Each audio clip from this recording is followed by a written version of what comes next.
So, glad you came. Welcome to the Academy. Hopefully you figured out where everything is. Snacks out there, restrooms around the corner, out this way. So we're going to kick it off with our first student talk of the session, which is going to be George Pandya talking about the correlation between a president's approval rating and the performance of his party in midterm elections. All right, the floor is yours. Thank you. So as he said, my name is George Pandya. I'm, as you can see from this slide, I'm in Arapahoe Community College, but I'm also high school junior at the STEM High School. I'm taking all my classes at ACC, and I'm actually going to graduate with an associate's degree in math by the end of this fall. But of course, you came to hear about this, so let's get into it. Just a bit of background about the research. Over the years, American politics have become polarized to the point that the president can't easily collaborate with the other party and pass legislation because one party generally stonewalls any legislation proposed by the other party.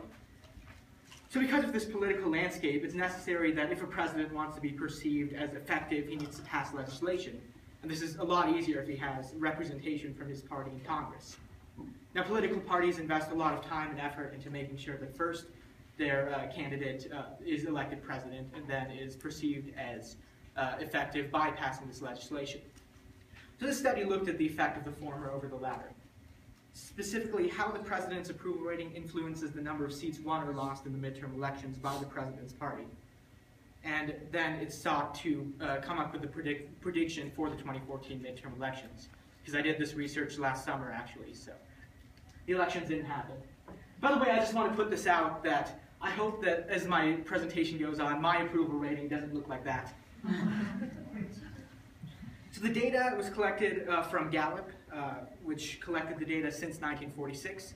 You might be wondering why 46? Well, that was the first year Gallup started archiving their approval rating data, their polling data.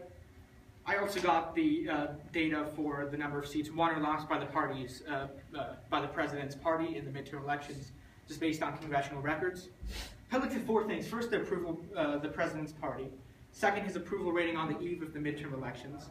And third, the net gain and loss of the president's party during said elections. So here's a look at the data. From here, a few things are immediately clear. First of all, if you just look over yonder about the president's approval rating, the average approval rating is 51%. Makes sense, it's about at 50%, some popular presidents, some unpopular presidents. 51%, the 51.5%, actually Gallup's margin of error is 1.5%, kind of falls in there. Standard deviation is 10, which means about 66%, 2/3 of the points are predominantly between 60 and 40%. Makes sense, you can see that there are a few points over 60, a few points under 40, but the majority of them fall in that general category. So here you have some of this represented graphically. Over on the top right, you can see the president's approval rating versus the seats gained and lost. If you look, this is interesting, I wish I had a pointer, but over there near the top is the 0, and only 2 points are actually above 0, which means there are only 2 times in history since 46 that the president's party gained seats. That was 98 with President Clinton and 2002 with President Bush. Now, I wanted to create a predictive model from this. So, of course, you can't create an exact linear model, but you can approximate it using the least squares method, where you have an equation y equals a plus bx, and your b is equal to the correlation coefficient times the standard deviation of the x values over the standard deviation of the y values, and your intercept is equal to the average of the y values minus whatever you got for b times the average of the x values. Now b can further be expanded into that, which is just the sum of from 1 to the number of points. I had 17 points here. The x's times the y's minus the sum of 1 to 17 of the x's times the sum of 1 to 17 of the y's, all over the sum of 1 to 17 of the x initial minus the average squared. So, I mean not the x initial, excuse me, the x point. So I did this work, I won't get into putting all the numbers in, but I got the equation y equals 1.59x minus 107.423. There's a correlation coefficient of 0.7 and an r squared, a Pearson's coefficient of 0.552 approximately. This shows a moderately strong correlation. It's of course not a full correlation, not above 0.9, but it's relatively useful. But of course, this only matters if if we do a test to make sure that this is actually statistically significant and not because of random chance. So doing a regression analysis test, I did a t-test for model utility, where the t-value on this t-curve with 17 degrees of freedom is equal to the correlation coefficient over 1 minus r squared over the number of points minus 2, which is the degrees of freedom.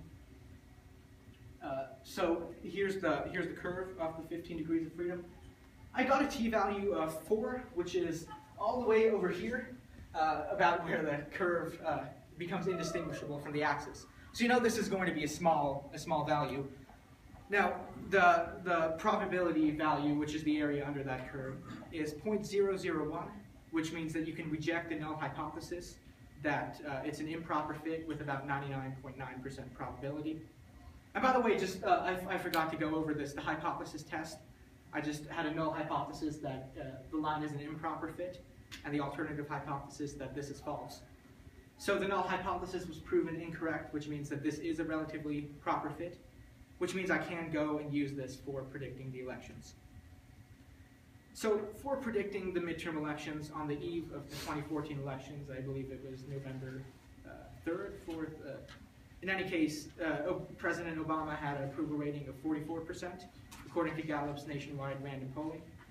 So constructing a confidence interval, just using the formula with x being 44 plus t times the standard error of the line, is he's going to lose 37 seats with an error of 10. Now, the Democratic Party did lose 28 seats in the midterm elections, which the confidence interval was between 26.6 and 47.88. So it was within the error, it was predicted. So that was nice. It worked, which is always nice. But going back to the slide with the data, you can see with the points are a lot closer together if you look at the above 60%. So I wanted to look at specific intervals from 0 to 50% and above 60%. Oops. So first of all, looking at creating a model for the approval ratings under 50%, I did the same least squares regression approximation, got an equation of y equals negative 275 plus 4.375x. Doing a t-test for model utility over here, I got the probability,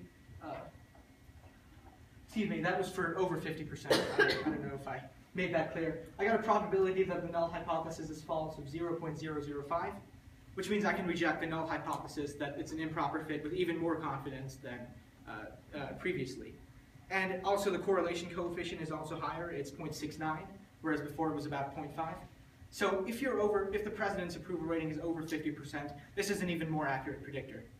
But what about under 50%? Now, you might be asking why I didn't use this for the 2014 elections, and this is part of the reason. I did the least squares method, and a equals negative 69 plus 0.7x, but the r-squared value is only 0.04, so very low correlation. And doing the t-test for model utility, there's a 62% chance that the null hypothesis is true, 48% chance that it's false. So you can't reject the null hypothesis, so if it's under 50%, it's not exactly an appropriate fit, but for over 50%, it does work well. So this study revealed a useful predictor model that did successfully predict the 2014 elections, and it also revealed a more useful model if the president's approval rating is more than 50%. Now, these findings also demonstrated a potential conundrum for a president's approval rating, because he'll have a much easier time passing legislation if he has a majority of his party in Congress. But until that happens, his legislation is going to be kind of stalled, and he's going to have trouble passing legislation, which will further bring down his approval rating, which could also affect how his party does in the midterms, further worsening the issue. Now, using this model, political advisors can advise their tactical doctrine going into midterm elections and work on proper strategies to ensure that they're able to effectively carry out their party's agenda and pass proper legislation. Now, to summarize this study, it came up with a useful predictor for president approval ratings in general that did predict the 2014 elections. and if the approval rating is over 50%, an even more useful predictor. Thanks all for your time, and thank you to Professor Berg for your encouragement. I'll now entertain any questions you may have. Yes? Do you plan on moving forward and like continuing this research? Absolutely. Okay. Yeah, I'm going to put in, the next step is of course to put in the 2014 results and refine the model, and then just use it for future elections as well. Okay. Yes? Was it correct that President Obama's approval rating was below 50%? Yes. So how do you explain that it seemed to work so well when you looked at just the president's below 50% and it didn't seem to have very good correlation? So just going back to the graph, the points were relatively more scattered for the under 50% approval ratings. So when, but using the entire model, we had more data, and I was able to come up with a more useful predictor using all the data, but using just the data under 50%, fewer points, more randomness. So It's linear fit to just the below 50% points. Exactly. So it's not, there's no fit to under 50%, but in general, I was able to use the general predictor to predict the elections. I saw a question over there. Yeah, I'm just sort of curious. I'm not sure how to frame the question, but as you go forward, could you try to quantify the association between that approval and the legislative success that he would have Yeah. in terms of these, people that are below 50% only get 25% of their agenda passed, where people above might get. Are you able to do that kind of work? Yeah, that's an interesting point. That could be another thing to look into, because you can quantify it a few ways, like how many bills were passed, or the congressional approval rating, or approval rating of government in general. But yeah, that's a good question. It certainly can be done. Yes? I'm taking this to science fair.